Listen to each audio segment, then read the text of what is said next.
계속해서 인사 검증 절차 업무를 비밀주의, 비공개하면서 불투명하게 운영할 것이 아니라 최소한 국회에서 요구하는 정보는 제공을 하면서 함께 인사검증 업무에 대한 문제점을 같이 고민하고 짚어보는 게 좋지 인사검증 않겠습니까? 저희 정부에 처음 시작한 게 아니잖아요. 아니요. 그동안에 있어 어떤 사과라든가 책임 표명은 한 번도 없었어요. 장관님. 지금 굉장히 자, 장관님. 예. 책임을 표명을 다 하지 않습니까? 근데 누가- 지금 저희가 이야기하는 누가 것은 책임을 표명했어요? 아니, 전 정부든 다 안 했어요. 유감 표명을 하고 책임을 표명을 하지 않습니까? 그런 적이 없는데. 지금 아니, 그거는 나중에 알아보시고요.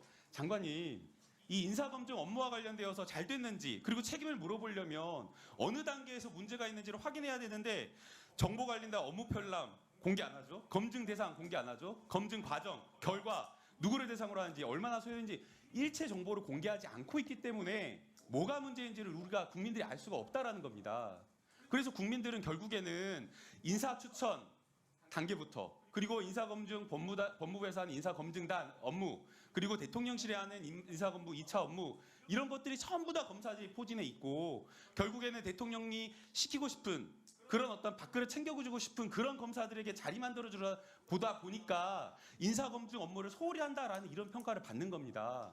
그래서 저는 지금이라도 법무부 장관님께서 인사검증과 관련된 여러 가지 정보를 공개하고 국민의 비판을 달게 받고 책임을 물을 수 있는 부분은 물어야 된다 이렇게 보고 있습니다. 어떻게 생각하십니까? 짧게 부탁드립니다. 모든 걸 다 이렇게 검찰 왕국 이렇게 하니까 좀 말씀이 무리하게 들릴 수밖에 없는 것 같고요.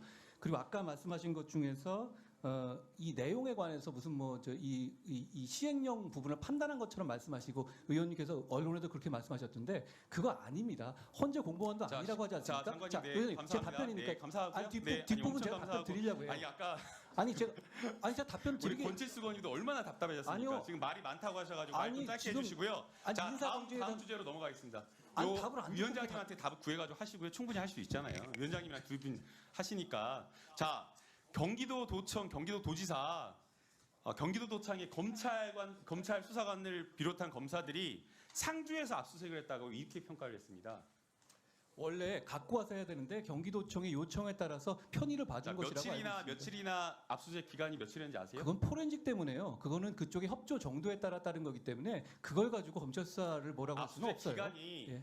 무려 23일, 22일, 그거 2월 22일부터 3월 15일까지 아예 4층에 상주해가지고 PC 92대 그리고 11개 캐비넷 열고 63,824건의 문서를 가져갔답니다. 그 순서를 그 숫자를 어디서 자, 봤는지 모르겠는데요. 아니, 지금 과거에 그 다른 사람과 장관님 비교해 보실까요? 이거를 압수수색이 적다라고 변명할 게 아니라 아니, 변명 이렇게 했을 때에 도정이라든가 이런 것들이 얼마나 마비되고 그리고 얼마나 지장을 초래할지 그 압수수색과 관련된 이런 어떤 강제 수사에서 발생할 수 있는 여러 가지 불평과 인권 침해 이런 것들을 법무부 장관이 통제하고 이야기를 해야 된다는 겁니다. 자, 제가 잠깐만 네, 마무리 답변하십시오. 말씀드리겠습니다. 아까 말씀드린 것처럼 청구인 적격을 판단한 것이기 때문에 거기에 대해서 내용의 시행령을 판단한 건 전혀 아니라는 점 다시 한번 말씀드리고요. 헌재 공보관도 아니라고 하지 않습니까? 그리고 인사 검증 관련해 가지고는 저는 이런 부분이 있으면 여기에 대해서 제가 깊이 책임감을 느끼고 개선점을 찾아야 된다는 점에 공감하고요.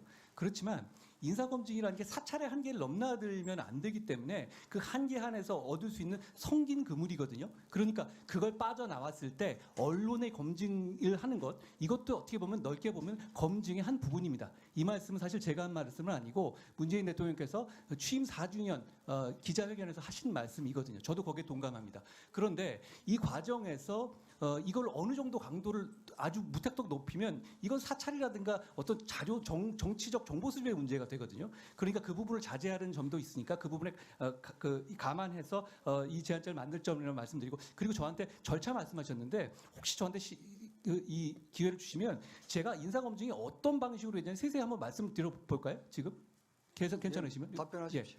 이게 이렇게 됩니다. 다 아실 것 같습니다만 한 자리가 있으면 한 자리에 여러 후보자가 있지 않습니까? 그러니까 인사 검증의 양은 굉장히 많을 수밖에 없습니다.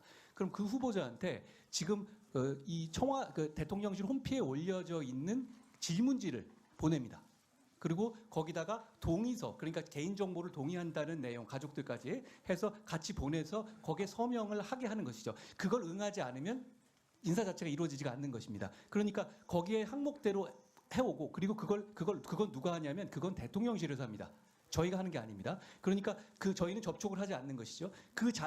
그리고 대통령실에서 받은 그 인사 검증의 그 설문지 그리고 동의서를 저희 검증단에 그거를 검증해 보라, 그걸 확인해 보라는 취지로 넘기면 저희는 그거에 한해서 이 사람들이 어디에 임명되는지 저희는 모릅니다. 그 상태에 넘어오는 것이고 여기서 본인의 동의 그리고 이게 그 법적으로 확인할 수 있는 공적 장부의 한도에 내에서만 이 항목들이 맞는지만 확인하는 겁니다. 그런데 그 중에서는 이거는 전적으로 본인이 거기에 대해 정직하게 말한다는 거 전제로 확인이 되는 것이거든요. 왜냐하면 거기 아니라고 하면 그걸 더 들어갈 방법은 없습니다. 수사권이 없기 때문에 그 정보를 해서 저희는 그거를 그 대통령실 넘기는 겁니다. 그런데 여기 하나가 절차가 더 들어가는 게 경찰 세평조사가 있습니다. 그 사람의 주변 상황이라든가 혹시라도 이런 저희가 하는 이런 객관적 검증에서 누락될 수 있는 부분에 대해서 소문이라는 걸 들어보는 것이죠. 그런 세평조사를 하는데 이 세평조사는 저희한테 넘어오는 게 아니고 이것도 대통령실로 가는 겁니다. 저희 업무는 끝난 상태고요. 그러니까 이 단계에서 그리고 이 자료들을 모아서 대통령실에서 2차적으로 검증을 해서 최종적으로 판단을 하는 구조입니다.